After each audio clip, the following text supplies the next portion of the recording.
All right, everybody, welcome to the TransPositions Weekly. I'm your host, Bree McCune, and we're going to be looking at an old friend of the show. Unfortunately, someone who pops up in here a lot, but I always like to see when what's the polite terminology, when bitches get dunked on. It's great, it's therapeutic, and I like to see it. I don't know if any of you all out there are familiar with Comic Sans. It's a they do blogs and have blogs, but this is I believe George Takei is the executive of Comic Sans. Let me see here. We're gonna just have a look. And they have stories, you got political articles and stuff like that as well, but this popped into my attention as I was looking through here. J.K. Rowling called out after sarcastically claiming she identifies as a reclining sofa. Now, we've all been here. We've all been here before because this is an old situation that it's been tread over by none other than Graham Linehan and the famous now tweet change or tweet chain. I don't know, what do you call them now, because they're X chain. I don't know. Graham, could you define chair for me in a way that includes all things which are chairs and excludes all things which aren't? A separate seat for one person, typically with a back and four legs. Happy to help, but try Google next time. The definition of woman is there too. And then someone dropped this into the comments, and from there a meme was born. A meme of the gender critical not being able to define their own terms. J.K. Rowling is at it again, and this time she's ranting about furniture. Rowling spent the better part of the weekend raging on X. This was last weekend, by the way. Raging on X about, aka Twitter. I'm always going to call it Twitter. But after misunderstanding an old internet joke about chairs, which is used to criticize transphobes' constant demand that people define what a woman is. As a thought exercise, internet user Avery Edison asked Irish anti-trans activist Graham Linehan to define a chair in a way which includes all things which are chairs and excludes things which aren't. And then we got that, meme right there with the horse and everything. Linehan responded that a chair is a separate seat. We just read that. To illustrate what a fool's errand this line of thought really is, whether applied to furniture or gender. Yeah, because they put the horse on there. That is, if a horse can fit the definition of a chair, a trans people can fit the definition of a man or a woman, case closed. Suffice to say, JK has never heard of this discussion because she doesn't interact with Glitter, even though he begs for her attention. Literally sends out messages begging for JK to pay attention to him. Suffice to say, J.K. Rowling has never heard of this discussion, let alone understood the point, because when it was referenced on Twitter this weekend, she took it literally and soon went into full meltdown mode. You might think you were progressive, but have you ever been unironically compared women to chairs? Every time the define women argument comes up, I think of this post that said define chair. Yeah, that's talking about the Glinner post. Glinner's the if there was like a king of the transphobes, Glinner would be the king and Rowling would be the queen, and they would hate each other, or she would pretend he doesn't exist and he would beg for her attention. Actually, that is exactly what happens in their relationship, so it's not even a what if scenario here. All right. We got Hazel Appleyard. What object are we being compared to today, ladies? At least it's not used cars for once. Because JK said, I identify as a faux leather reclinable sofa with cup holders in the arms.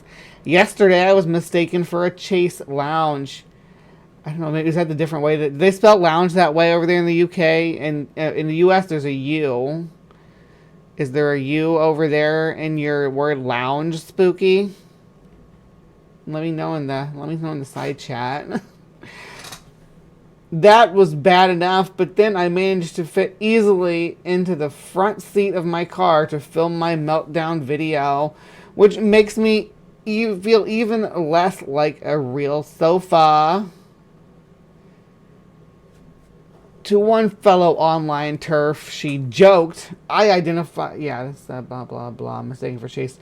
In another, she joked about being misfurnitured, presumably in a reference to being misgendered, after saying she identified as a reclining sofa.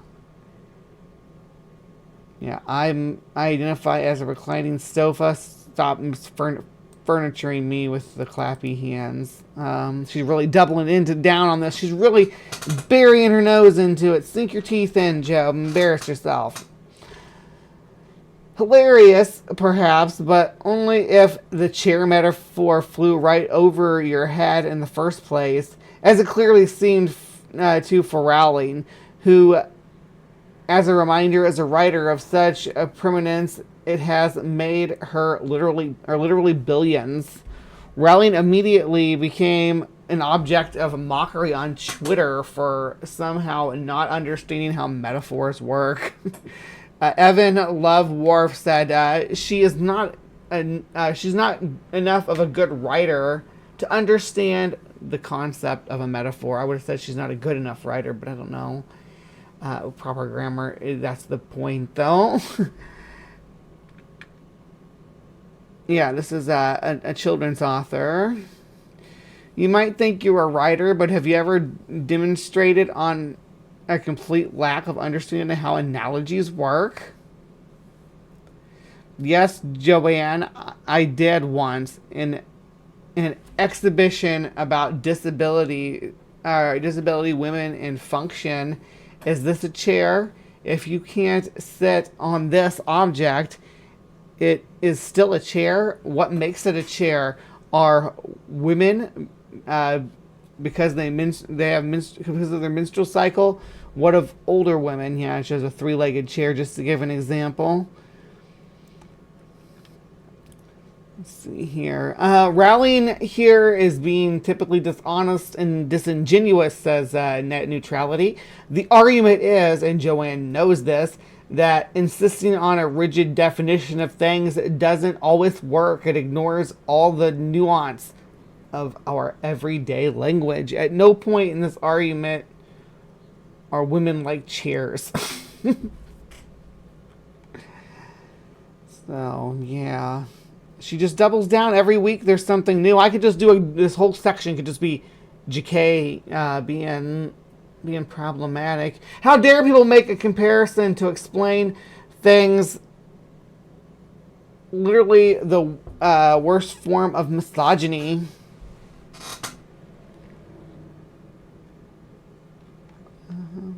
Analogy, yeah, give her the definition of analogy. I think we all know what an analogy is.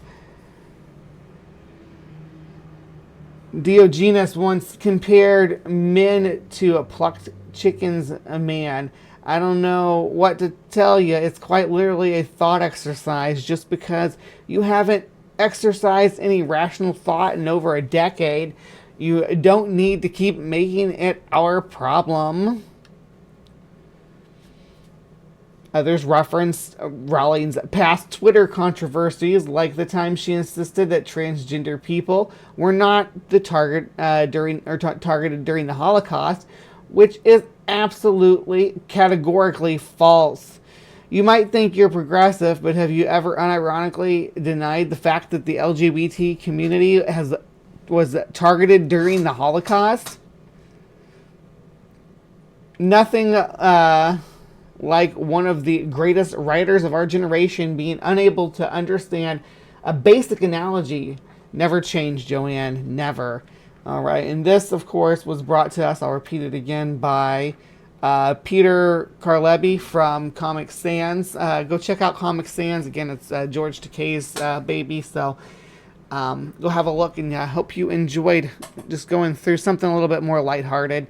It's just, I think all the girls here on the Transpositions tonight have really decided to focus in and do something a little bit more lighthearted, just because of all the struggle last week, everything that's happened, with again, what we talked about at the beginning of the show, the Supreme Court hearing, the presidential debate, all of it just kind of coalesced, and we had some internal conflict as well in our community. Oh, starting to yawn in your ear, in our communities.